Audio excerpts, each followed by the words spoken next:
বৰ্ধিত তেলৰ দাম, কিন্তু কোনো কথা নাই, এয়া যেন এতিয়া আমাৰ বাবে নিউ নৰ্মেল। দেউতাই গাড়ীখনত তেল ভৰাই আনিবলৈ কোৱাৰ বাবে গাড়ীখন লৈ তেল ডিপু পালোগৈ। মই উঠি থকা গাড়ীখনৰ আগত এখন বিলাসী গাড়ী। গাড়ীখনত এজন সম্ভ্ৰান্ত যেন লগা ব্যক্তি। হঠাৎ তেওঁৰ গাড়ীখনৰ গ্লাছ তললৈ নামি আহিল, এখন হাত বাহিৰ হ'ল আৰু এটা বটল সেই হাতখনৰ পৰা সৰি পৰিল। এয়াও যেন আমাৰ বাবে নিউ নৰ্মেল। কিন্তু আৰু এখন গাড়ীত এটি সৰু ল'ৰাই দেউতাকৰ কাষৰ চিটত থিয় হৈ সেই সম্ভ্ৰান্ত যেন লগা ব্যক্তিজনৰ সমগ্ৰ ঘটনাটো প্ৰথমৰ পৰা শেষলৈ চাই আছিল। আৰু সেই সমগ্ৰ ঘটনাৰ পৰা কিবা এটা যে শিকিছিল, সেয়া তাৰ দৃষ্টিয়ে প্ৰকাশ কৰিছিল। এয়াও আমাৰ বাবে যে নিউ নৰ্মেল।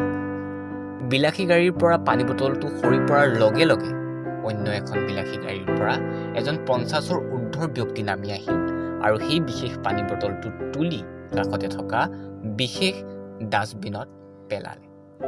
আৰু আটাইতকৈ গুৰুত্বপূৰ্ণ কথাটো হ'ল যে this is not new normal. কাৰণ এয়া আমাৰ বাবে একেবাৰেই সাধাৰণ নহয়।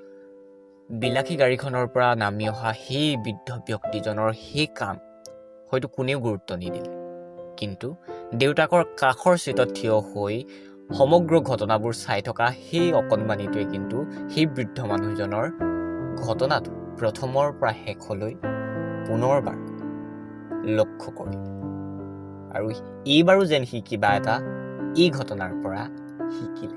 আৰু সকলোতকৈ গুৰুত্বপূৰ্ণ কথাটো হ'ল যে this is what we want as a new normal. প্ৰিয় বন্ধু, এয়া এটা অতি সৰু সঁচা ঘটনা মোৰ জীৱনৰ। ডাঙৰ ডাঙৰ সমস্যাবোৰ সমাধানৰ বাবে বহু পথ আমি মিনিটত দি দিব পাৰোঁ, কিন্তু এই সৰু সৰু ঘটনাবোৰ যিবোৰে উঠি অহাক এক নতুন চিন্তা দিব পাৰে, সেই কামবোৰ কৰিবলৈ আমি কিয় পাহৰি যাওঁ? বুঢ়া মানুহজনে কৰা সেই কামটো আমাৰ সমাজত একেবাৰেই সাধাৰণ নহয়। আমি হয়তো কোনোবাই সেই প্লাষ্টিকৰ বটলটো পেলোৱাৰ বাবে সমালোচনা কৰি নিজৰ গাড়ীত বহি থাকিলোঁ হয়, কিন্তু বুঢ়া মানুহজনে উঠি আহি সেই বটলটো তুলি ডাষ্টবিনত পেলোৱাৰ সেই যিটো কাম, আৰু সেই কামটোৱে কাষৰ গাড়ীখনত বহি থকা সেই সৰু ল'ৰাটোক যি এটা চিন্তা দিলে, সেই চিন্তাই আহিবলগীয়া বহু দিনলৈ সেই সৰু ল'ৰাটোক প্ৰত্যেকটো ঋণাত্মকতাৰ বিৰুদ্ধে যোগাত্মকতাৰে যুঁজি যোৱাৰ বাবে প্ৰেৰণা যোগাব।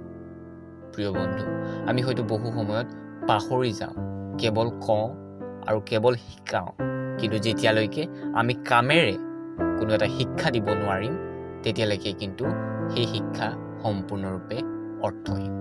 গতিকে বাকীবোৰক সমালোচনা কৰি থকাতকৈ নিজেই যাতে আমি সেই পৰিৱৰ্তন হ'ব পাৰোঁ আৰু আমাৰ পৰা যাতে সেই পৰিৱৰ্তন আৰম্ভ হয়, তাৰ কাৰণে কিন্তু আমি চেষ্টা কৰিবলৈ হ'ল।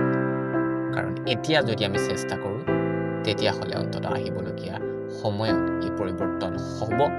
আৰু যদি আমি চেষ্টা নকৰি কেৱল আৰু কেৱল গাড়ীৰ ভিতৰৰ পৰাই মুখেৰে সমালোচনা কৰি থাকোঁ, তেতিয়াহ'লে কিন্তু এই পৰিৱৰ্তন আৰু আমাৰ জীৱনলৈ কেতিয়াও নাহিব।